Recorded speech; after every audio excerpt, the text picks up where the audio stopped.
So as we continue to celebrate Black History Month, I really appreciate, too, that Sounds of Joy that you chose and honored Richard Smallwood, the iconic gospel composer and singer who was inducted into the Gospel of Music Hall of Fame and won numerous awards, had a really stunning career. And as Alex Tate brought us this history of Black music and the influence of what he called the Negro spiritual, and all through the history that he took us on music today, and every kind of music we can think of, the profound influence. So I really appreciate the very personal share of Richard Smallwood having influenced your music. So thank you for presencing him today. Music itself can be peace building, right? Music itself, as we sing together, especially as we come together in community, and as you heard just the beautiful harmonies that you just heard, the whole idea of that all this difference, all this diversity comes together into unity, comes in together and creates something even more beautiful out of the various voices, so to speak, the various instruments. The various ways that can be, we can suss that out in terms of the metaphors of music, and that really is what we're talking about today, is peace building as a way of us celebrating the diversity and differences that allow us to grow. So as we continue on this journey, we're going to sprinkle it a little bit with love since it's Valentine's Day weekend. And appreciate all those who remembered or who are still wearing red from yesterday. So have you ever had an unlikely friend? Yeah, you know what I'm talking about. A lot of you are nodding. Like somebody that you would have never pictured the two of you getting along, let alone becoming close, because you were maybe so different, right? And yet, how beautiful that can be that we find one another and that we do develop these close relationships that we might not otherwise have imagined. I've had a lot of unlikely friends in my life as I think back, even back to my wee days when I was in preschool and kindergarten. My besties were old men in the neighborhood. The guy next door, Mr. Miller, he was probably about 70, so in comparison to my age at the time, that was quite a stretch. And Mr. Miller and I would just hang out on his patio and talk all afternoon. I don't even have any memory of what we talked about, except I think once I told him that my dad snored and my mom would put Vicks on his nose in the night to get him to stop snoring, because I think that came back around to my parents. But sometimes Mrs. Miller would even bring out lemonade and cookies, and I just have these very, other than not really having a memory of it, what I do have a memory of is sitting there and being in his presence and really enjoying those visits. There was another man down the street. He seemed to me like intriguingly ancient, and so kind, Mr. Van Duzen. So I would just ride my bike down and show up at his gate. And he was always so delighted to see me. And he would welcome me in and show me like his latest plantings or what's sprouting or what he's about to harvest. And, he always was donning this big straw sun hat, and he'd move around his garden with a cane. And he seemed to be as delighted with me as I was with him. And so, you think about that today. Wouldn't it be great if elderly men and little girls could be friends and we wouldn't be all freaked out about it? We can build a world like that. We can have a world where we trust one another and where we have peace. We are healing. Even though it may not look like it when things look really chaotic in the world, it's a process of healing. It's a process of letting go of the old so that the light can come through, so that the love can be known again, so we can trust each other and we can live in peace with one another. I've had some unlikely friends in my adulthood too. I imagine you have as well. A couple that I can think of were these big bearish men, Stephen and then later Dennis. And in both cases, we were the most unlikely pair. I was this young feminist and they were these older sexist men. And it didn't matter. I don't know. We just loved each other. We just enjoyed each other's company. So there's just somehow there's this thing, this magic of spirit and love that is so much greater, that overpowers or breaks through whatever that we think is about that, oh no, that person is too different from me. And then that love comes, right? And surprises us maybe, or at least, nourishes us in some way, inspires us in some way, and especially grows us, I think. Consider for a moment Ruth Bader Ginsburg, the former Supreme Court justice, along with, on the same bench, Antonin Scalia. Completely different, right? Ideologies, they couldn't have been more different. They were always dissenting each other's opinions, fiercely, vehemently. And yet here were these great friends. They would go to dinner all the time. They both loved the arts. They would go to the opera together. They even went on vacation together. And you see them on that elephant, that one of their jokes was that Antonin said, oh, Ruth's, feminist friends always make fun of this picture and say, she's sitting behind me. And she says, she kind of smacks him on the arm and says, that elephant, the guy that was in charge of the elephant said we sat that way because we had to redistribute the weight.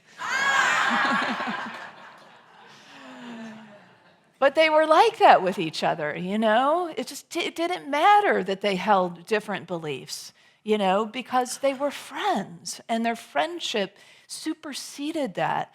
So where we've come today is sort of this way of looking at each other as one-dimensional beings, it seems like, letting the world or whoever decides this is a good idea bring forth more of this us versus them identity. This us versus them experience. But we don't have to be pushed around by that, right? We don't have to allow ourselves, because Peacebuilders say no to that. Peacebuilders say, I don't agree with that way of being. In fact, it's quite the opposite. There is no us and them, but there is celebration and much to be gained by our diversity, by our differences. That is actually something that creates a profound kind of connection for us, a greater unity. So while the world may continue to push on that, we can say no just like Jesus did. Jesus was a peace builder at every turn, right? And he certainly didn't abide by the us versus them approach to society. In fact, he kicked down a lot of those barriers. He invited diversity at every turn, every opportunity that he had. He allowed a woman who'd been bleeding for 12 years to touch him, to be healed. He hung out with, he brought together the disciples, the followers that were tax collectors and prostitutes and women and mentally ill people. He included on purpose, because he knew that the more diverse we come together, the more different experiences we have, the greater we co-create together. The more powerful and potent the things that we make together through our relationships, through our sharing of our differences, but through our honoring of our differences, celebrating, and not that horrible ugh word, tolerating, just like that always makes me cringe, I don't want to be tolerated, and I'm not tolerating you, because that certainly doesn't sound very inviting, does it? But we still tend to kind of use this, like we're tolerating each other's differences. And it's like, ugh, no, we're not tolerating. We're celebrating each other's differences. We're inviting each other's differences. We're allowing, because we know it helps us grow. It helps us unite. It helps us create something better in the world, a greater love, a more powerful love, a more interesting love, a more interesting life when we say yes to all of this. Jesus, hung out with a Samaritan woman at the well. He healed the Roman centurion. I mean, the stories go on and on to demonstrate, to allow us to see that this way shower showed us that the way is inclusivity, not us versus them. But allowing. It's not about also erasing, our differences. It's again, bringing them together and honoring them. Peacebuilders do that by nature. Peacebuilders find it engaging and enhancing to be in the presence of others with various experiences and grow, and know that they grow through those connections. So this doesn't mean we accept harmful behavior from others. We still speak our truth. In fact, when we are in a trusting relationship, it's more transformative, isn't it? It's more possible that we can help each other transform each other's perspectives because we develop trust with each other. So we're more willing to hear feedback and give feedback to one another because we have that base. Now, there might be more at risk because we've developed that relationship, but it's worth taking that risk, isn't it? In these kind of close relationships where we can call each other out and help each other grow. So peace building is about accepting and loving each other with our flaws and our wounds and with our gifts and our wonderful qualities. Peace builders just allow, but they also call up. So we can even be intentional about this. Have you ever intentionally made a friend who was different than you? Have you ever intentionally reached out or made an invitation for somebody to be a part of your life? And part of the draw was your difference, was the diversity, was something that they had to offer you and perhaps you had to offer them because of some kind of difference. I mean, once we start thinking about diversity and looking for diversity, we'll find all kinds of diversity, right? Because every one of us is a unique human being, of course. So there's lots of ways to look at this and lots of ways to invite it in. I remember Bill Bradley talking about this. Do you know who he is? The former professional basketball player and senator who he hosts a radio show called American Voices. But a long time ago, I remember hearing him say, I think on the radio, he used this example, if all of your friends are white, make friends with somebody of color. And it was just, one example of the ways that we can reach across our differences and learn from each other and grow together and heal together and create a better world together. Because that's what we're really after, isn't it? It's like we want to experience for ourselves a more magical world, a more peaceful world, a more loving world. And it's already here for us. I don't mean to indicate it always has to be different than it is, because it is here. It is available to us. It is already here in a way. It's just, letting go of the stuff that stands in the way, like we talked about last year probably, and last week. It's that dropping of the stuff that stands in the way, right? And that's what keeps us in these kinds of dynamics that don't allow us to come together. Sometime I heard Bill Bradley say that, and I realized that I was in this kind of very growing relationship. My first partner was Black, and I learned so much in that relationship. And besides just having a loving relationship and wonderful memories, I witnessed the painful truths of how she walked through the world and how I didn't have those barriers for myself. And having that close relationship for all those years allowed me to experience that in a different way. Of course, it's still not my experience, but it was closer, a closer witnessing, a closer listening, a closer seeing, a closer experiencing. I remember once we went to this restaurant in Cincinnati, and she felt very uncomfortable in there. It's like everybody was eating. You could hear the knives and forks, and they all got set down as we walked into the restaurant. And it was just a very bizarre thing I'd never experienced before. And we sat down, and it was like people were looking at us, and she said, "I want to go." And I went into, "You've got a right to be here. We've got a right to be here," just like my whole little righteous thing.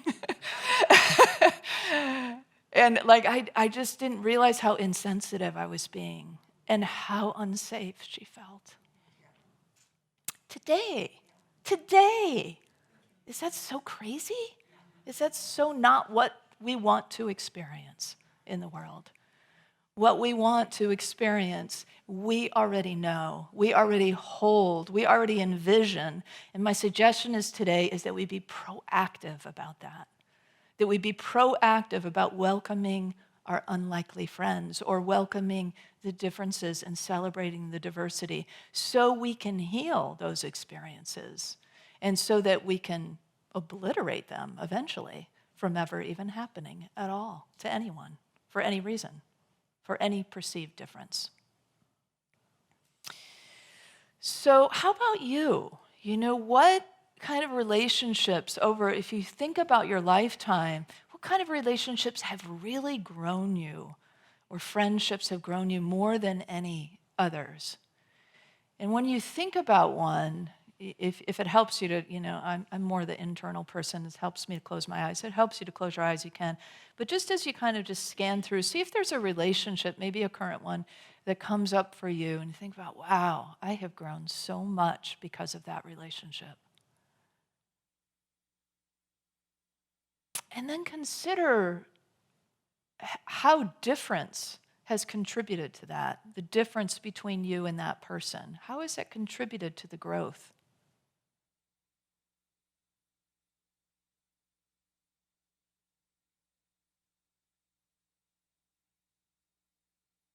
And just maybe bless that person. Give thanks for the relationship and the growing that you have done because of it. Does it appeal to you to develop more diverse relationships? Yeah. So maybe just to consider what's the next step I could take or the first step I could take. Or maybe I know somebody already who I'd like to befriend, and how might you go about that? Peace building is not only outer work. We've been talking so far about relationships and being with other human beings in a kind of diverse celebration or a welcoming of folks who are different from us. But what about inside? Because this is really where the spiritual work happens, isn't it? It's always essentially, it's an internal job. And so considering for a moment the ways that you welcome in the inner dimension or don't. And could you make friends with the aspects of yourself that you might otherwise dismiss or reject or judge? The Sufi poet Rumi has a classic poem that you might know called The Guest House that speaks to this. It goes like this. This being human is a guest house. Every morning, a new arrival, a joy, a depression, a meanness. Some momentary awareness comes as an unexpected visitor. Welcome and entertain them all.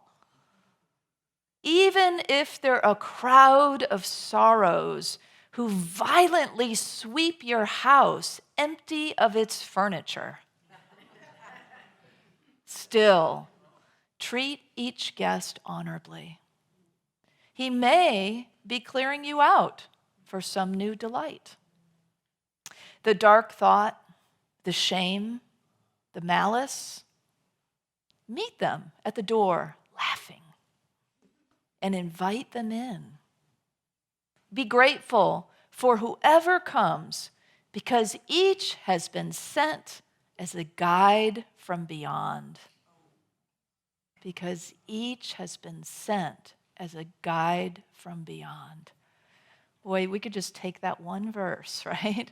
And know that that encapsulates the whole idea, whether we're talking about inner or outer, that each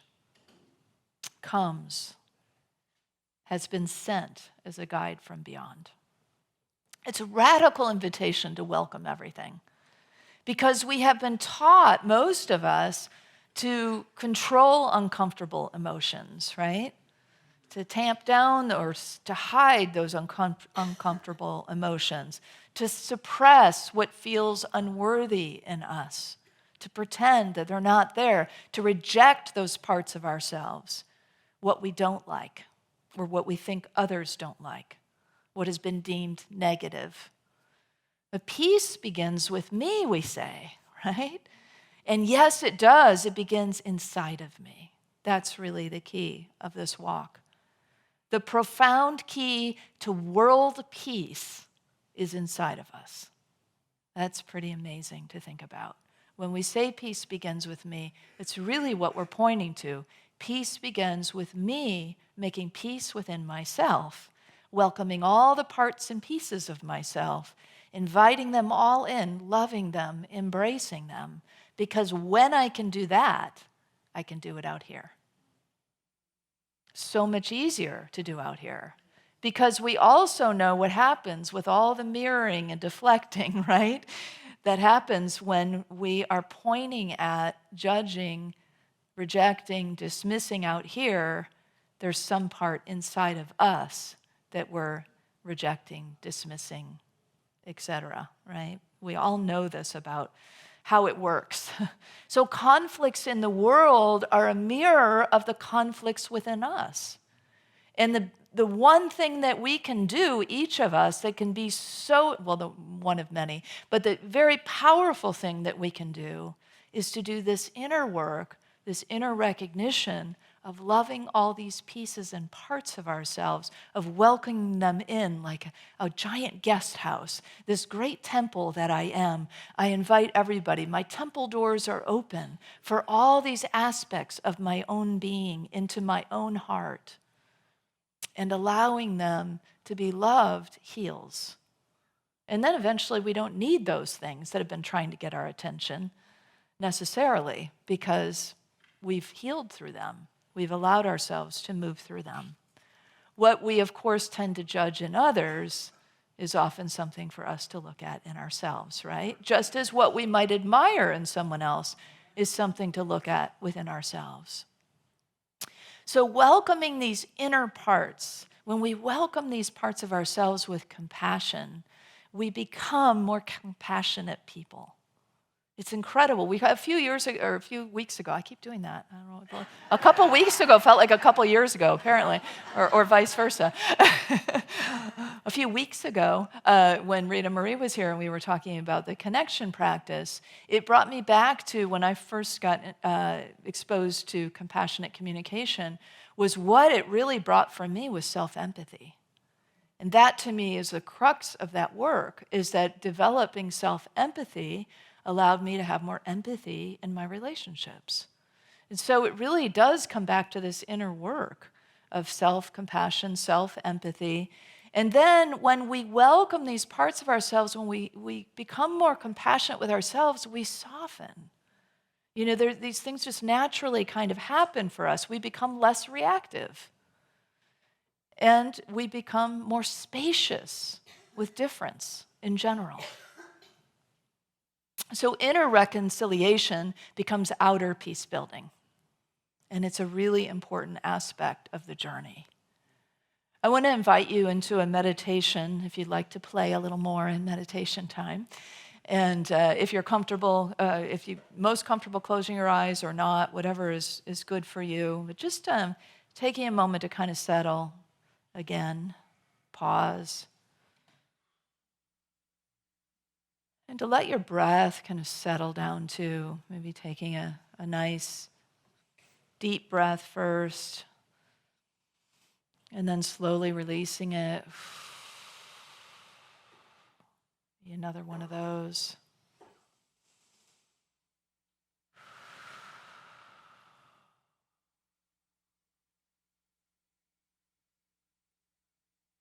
And just notice what's present in you right now, in your heart, in your being.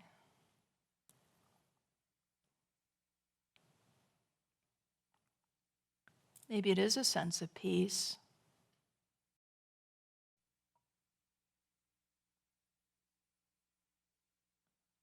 Maybe you have a feeling of joy, or perhaps there's a worry present.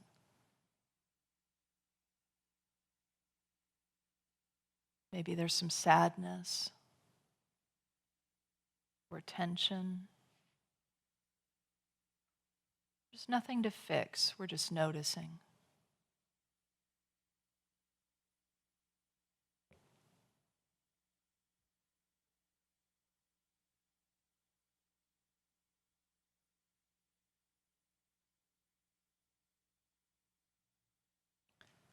Imagine each of these feelings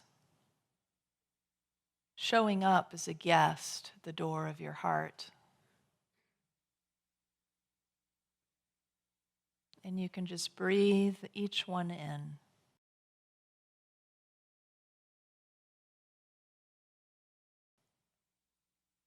without judgment.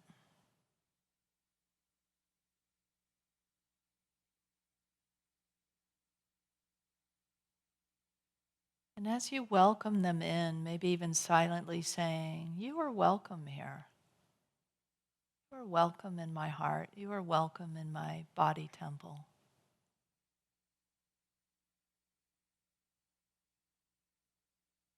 Feel the spaciousness that welcome creates.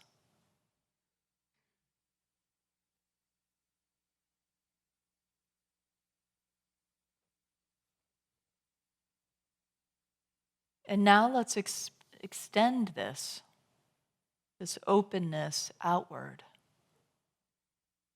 Imagine offering the same compassion to others, even someone who's very different from you, or so it seems. You might even have somebody in mind, perhaps that you feel a little sense of conflict with or resistance to.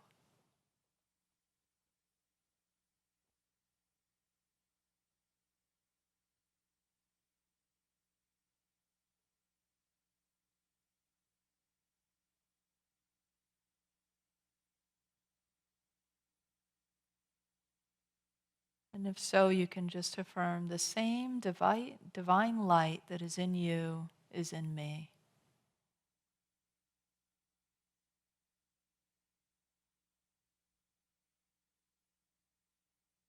Releasing that and just breathing into your heart again, feeling the peace within you, the spaciousness. From this inner peace, I meet the world with love. I invite you to say that with me. From this inner peace, I meet the world with love. And so it is. So besides the meditation and the affirmations, we can bring this into our lives in some practical ways. And here's a few of them up on the screen. To just, in general, practice curiosity instead of judgment. And if you find yourself in a state of judgment in your mind, you could try to switch it into curiosity. See if you could ask yourself, what could I learn here? What could I learn from this reaction I'm having or this judgment I'm holding?